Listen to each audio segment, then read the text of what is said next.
Hey everybody, my name is Nate Tyler. I am a metal kinetic sculptor. You are up here in the hills of Cayucas, central part of California. Why don't you come in, take a shop tour, see how these things are made.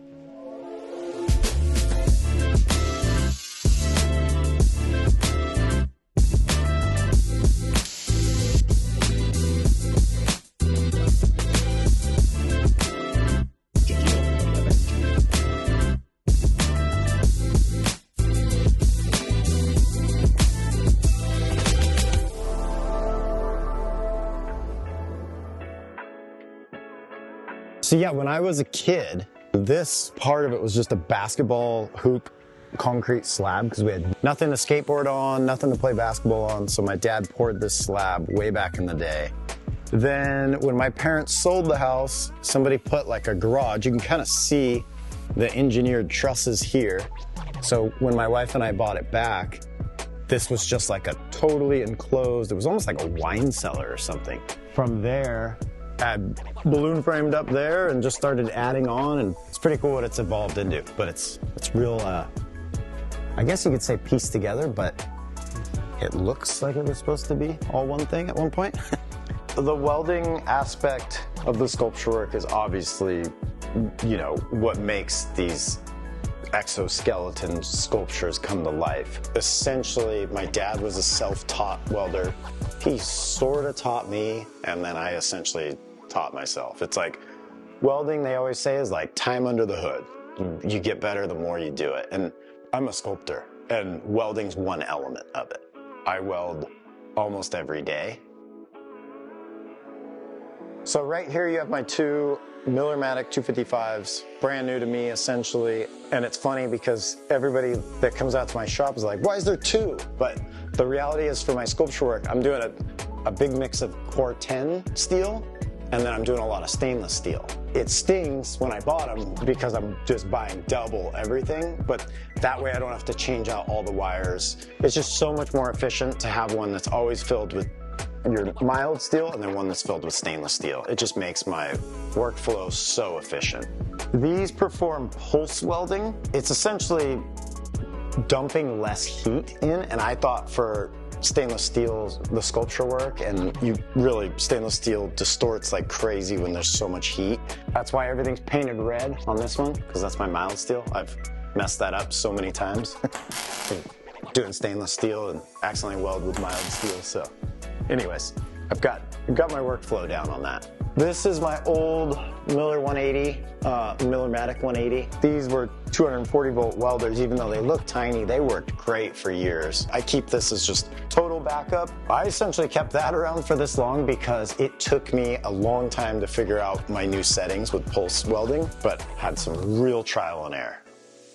And then over here, I've got my Diversion 180. It's pretty entry level, honestly, as far as TIG welding goes, but you know, I use this for different things, not for sculptures, but a lot of other metalworking. For me, I'm not like in the shop every day TIG welding, so it works great for me. You know, it'll do stainless, normal steel, and aluminum. It was mainly what I bought it for, but for me, my level, there's nothing harder than TIG welding aluminum, as I'm sure some people can relate to. Anyways, so yeah, those are my 4 welders. Essentially, 3 are in operation. 1 is cruising on ice as a backup. The hoods are just, I literally have 3 up there because somebody comes over and wants to learn how to weld. I've just got them hanging there. They're all 3 different, but it's just kind of like evolution of different hoods I have.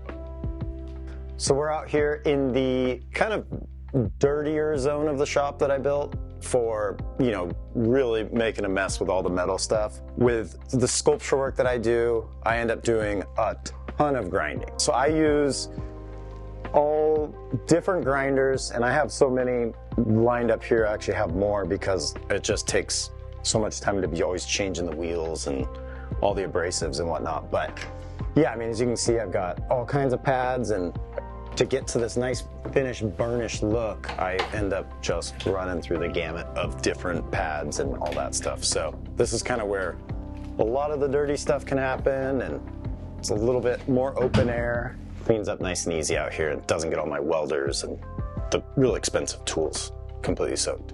It's not like they're some real expensive, nice. They're just Makitas, but they've lasted forever, which is pretty impressive. Like, I mean, I've burned up a bunch of them, but for how much I use them, it's pretty impressive that they're like the entry-level Makitas. These are just good workhorses. I always have used these. My dad always used them before, and it's like, it's mainly the pads is what I've started to get very particular about. They'll make ridiculously expensive pads, like this company Norton makes an incredible one for grinding on stainless. Because stainless steel is so rock hard that it will chew through your average pad when you just go and buy it at the hardware store. This weird looking thing right here is just a simple jig table that I built. I based off one that my dad had built a long time ago. It's relatively simple. It's just some nice Schedule 40 pipe that I welded, plumbed down on the table. As simple as it looks, I use this table so much in my sculpture work. It's crazy. So like the axles for the balance point on my sculptures, I always have to manipulate those and bend those. And with this being welded together, I can really torque on this table. And then all the way down to real simple things like these are like jigs, so I can bend nice radiuses out of metal and makes full circles or whatever. And I've got just sort of a variation of all the sizes right here. That these are just common sizes for me, and there's a lot more around back. But because the sculpture work is so specialized, a lot of the stuff that I use on the daily is hand built. Like all of it takes a long time. So yeah, some specialty things really help out, but simple looking thing that I use constantly. I sort of took this area, which used to be woodworking assembly and then finishing over here, lined the walls with a steel, created kind of just this nice natural light, north-facing wall that gives beautiful natural light during the day, and just kind of made this like strictly metalworking, and then created that outdoor space where I could get all the stuff dirty and do all the grinding. I always balance the sculptures indoors, so it's really nice to have a tall ceiling. That was the thing I really needed here that I knew I was gonna be missing from that shop. The idea was pop it up off the middle, like off the peak of that roof, balloon frame it up over here, and then get clerestory windows to hopefully let in light over here. Achieve that, and then just sort of the flow of being able to come outside here and make all kinds of dirty cuts on my plasma cutter, grinding dust, anything like that. So yeah, I would say the majority was sort of the flow of it, just like any space that you're in, whether it's work, home, whatever. But yeah, and then just being connected to outside there, so you're not just ruining all your nice tools in here. So this is sort of the balance process. Obviously this is at the end when this piece is already balanced. That's why you can see it moving so fluidly. When I first find the balance point and essentially put it up on this little balancing jig, I never nail the balance right away. So it really rocks back and forth. And then it's just a lot of like fine reforming. I can't explain the exact process, but to balance it takes a long time. What's funny is like all elements of this work, this sculpture work takes a long time, but you can get stuck for legitimate weeks balancing. This is the process that's, honestly, it's the most exciting because it's when the sculpture really comes to life. And like I said, it can either go really smooth or give you a hell of a challenge. This is the woodworking side of my shop. The metalworking side is amazing, but sometimes art sales get slow. And the reality of my world now is, you know, I do as much art as I can, but when sales are slow, I focused a couple years ago, I got my contractor's license. I do primarily cabinetry work, I do mill work, finish work. So yeah, in here you kind of just have the whole woodworking side, which has been incredible. I've got obviously my big table saw, my big outfeed table, which works as an incredible workbench. I've got my kind of cabinet assembly rolly table, a lot of extra material, all my fest tools set up, my clamps, my miter saw, all my hand tools, planers, all that stuff. So I don't know, this side is kind of just on the daily, really great too for anywhere from, you know, some clients I work for to my home remodel projects, just anything. Kind of between this and the metal shop, I feel really fortunate because I can, I don't know, essentially create a lot of stuff in one space. So it's really amazing. So right here we have the old Enco lathe that my father handed down to me once he was totally retired from the sculpture work. This heavy piece of machinery, you know, I mean, it's obviously so big and cumbersome, but it does some of the most detailed, dainty work, which is ironic for the sculptures. Kind of the real mechanics of the sculpture come down to there's some bearings hidden inside of a housing, and all of the pieces for the bearing assembly that are hidden up in there all have to have very flush cuts and perfect right angles to the bearing axles, so it's not something you can just jump on a chop saw and do. It's really fine cutting and it makes everything perfect.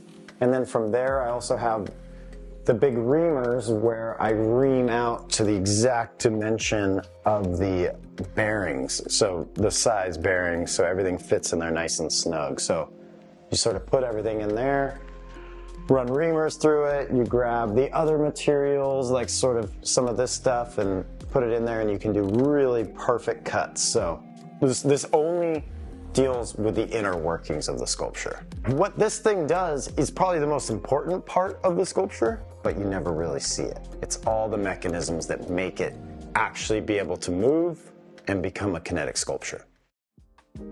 Yeah, so up behind me right here, we have templates of sculptures that I've done in the past. Some of my favorite ones. You know, me coming from the pro surfer world, I always kind of really enjoyed the fact like I'd walk into like my surfboard shaper's room and he had templates of all of his favorite boards and stuff just kind of over the past. I wanted to take that idea because these are like some of my favorite sculptures, and it's a great thing to have, just like any surfboard designs or anything like that. Like you can go lay it down on the table, compare sizes, figure out what worked in the past, where I can kind of get the idea of my favorite shapes and kind of work off of that. Stuff like this just helped me realize like the shape and kind of what inner workings were happening there.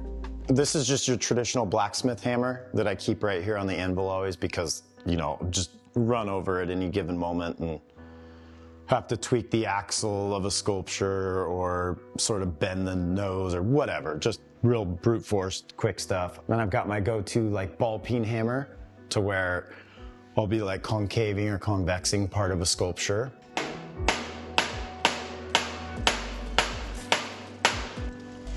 And then I've got my more like rubber mallet one that is for convexing sculptures, but it'll make a nice even smooth surface.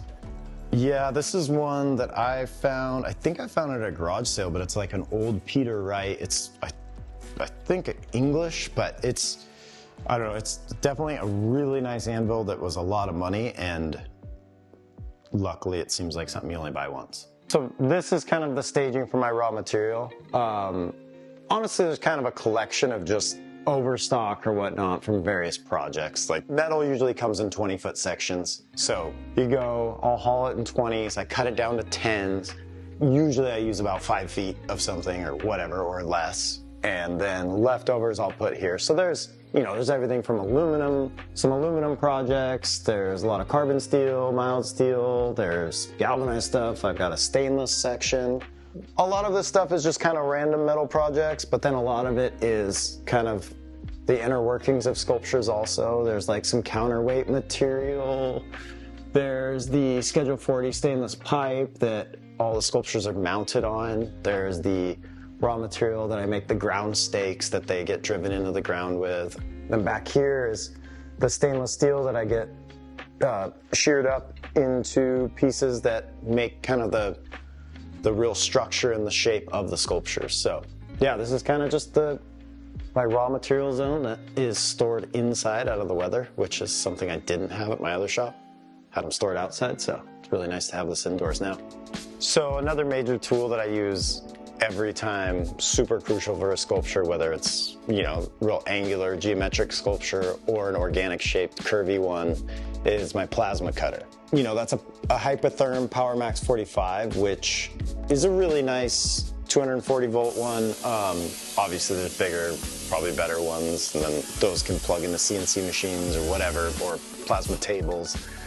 But I just kind of do everything by hand because that's what's always worked for me, and it was how I was taught. But I have my leads and my torch, everything out here, because I actually do all my cutting outside. Anybody that's used a plasma cutter knows all those little beads, little balls, and the dust that it makes. So kind of do all my cutting and then my fine-tuned grinding sort of in the flow of right here.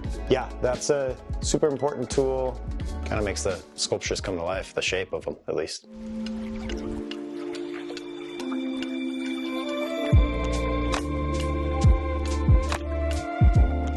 Well, thank you guys for coming by. Hopefully that was a good little insight how these things are made. It's a pretty backwoods process, but it's kind of the way I like it. Thank you.